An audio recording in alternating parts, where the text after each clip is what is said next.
क्या होता है जब दो पड़ोसी मुल्क जो कभी एक दूसरे के काफी करीब हुआ करते थे अचानक दुश्मन बन जाते हैं। हाल ही में पाकिस्तान और अफगानिस्तान के बीच कुछ ऐसा ही देखने को मिला और बात इतनी बढ़ गई कि इसकी वजह से घातक हवाई हमले तक हो गए। तो चलिए इस पूरे उलझे हुए रिश्ते की हर परत को खोलकर देखते हैं। आपको शायद यकीन न हो, लेकिन इस बड़े टकराव की एक बड़ी चिंगारी एक गाने से भड़की। जी हाँ, तालिबान ने एक गाना रिलीज किया, वो भी उर्दू में, और उसका सीधा निशाना थी पाकिस्तानी सेना। इन लाइनों में सिर्फ शब्द नहीं थे, बल्कि वो गुस्सा और नफरत थी जिसने पूरे इलाके को एक बहुत ही तनावपूर्ण मोड़ पर लाकर खड़ा कर दिया है। तो सवाल यही उठता है कि आखिर इस रिश्ते में इतनी कड़वाहट आई तो आई कहाँ से? ऐसा क्या हो गया कि जो कभी दोस्त हुआ करते थे वो अब एक दूसरे से इस कदर नफरत करने लगे? चलिए इसी सवाल का जवाब ढूंढने की कोशिश करते हैं। तो सबसे पहले बात करते हैं उस घटना की जिसने इस आग में, आप कह सकते हैं कि, घी डालने का काम किया, और वो थे पाकिस्तान के हवाई हमले। अब देखिए, इस हमले को लेकर ना दुनिया के सामने दो बिल्कुल अलग अलग कहानियां रखी जा रही हैं।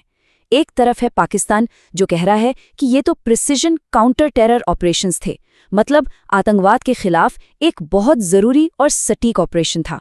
और वहीं दूसरी तरफ है अफगानिस्तान जो इसे मैसेकर ऑफ सिविलियंस यानी आम नागरिकों का नरसंहार बता रहा है। सच क्या है वो शायद इन दोनों दावों के कहीं बीच में है। तो चलिए जरा फैक्ट्स पे नजर डालते हैं कि आखिर हुआ क्या।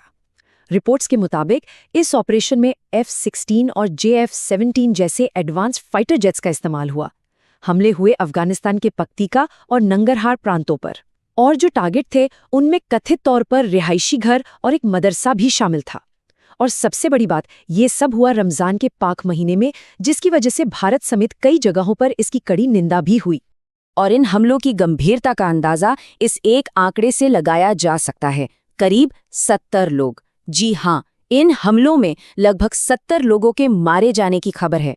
ये आंकड़ा पिछले टकरावों के मुकाबले बहुत बहुत ज्यादा है और ये साफ साफ बताता है कि दोनों देशों के बीच तनाव अब एक खतरनाक लेवल पर पहुंच चुका है।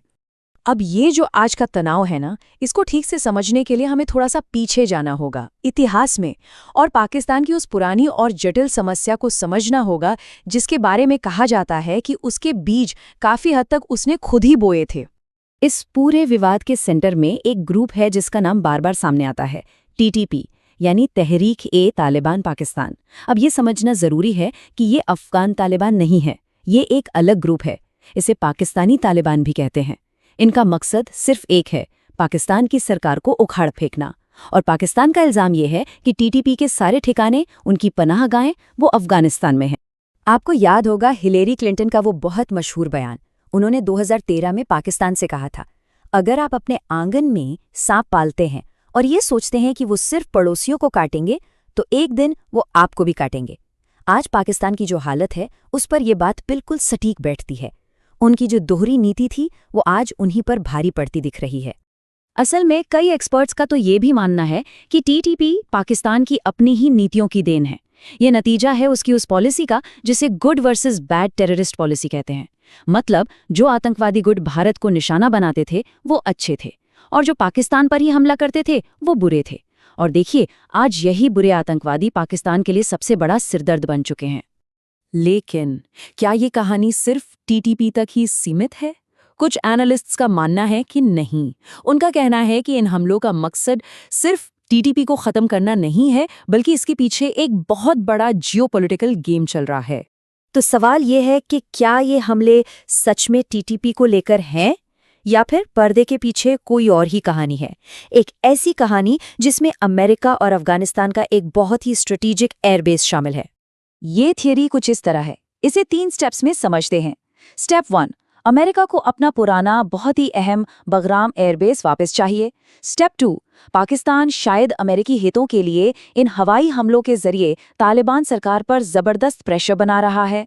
और स्टेप 3, ये प्रेशर इसीलिए बनाया जा रहा है ताकि तालिबान बातचीत की मेज पर आए और प्रतिबंधों में राहत के बदले ये एयरबेस अमेरिका को सौंप दे। एक तरह की प्रेशर टैक्टिक। तो अब आते हैं सबसे अहम सवाल पर, इन सब घटनाओं का नतीजा क्या होगा? ये पूरा रीजन आखिर किस तरफ जा रहा है? देखिए, इसका असर तो दिखना शुरू भी हो गया है।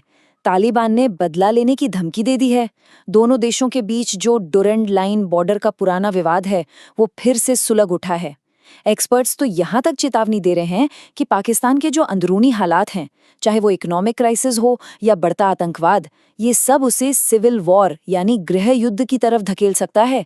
एक एनालिस्ट ने तो यहाँ तक कहा है कि अगर हालात नहीं सुधरे तो पाकिस्तान 4 टुकड़ों में भी टूट सकता है। तो आखिर में हम एक बड़े सवाल के साथ रह जाते हैं।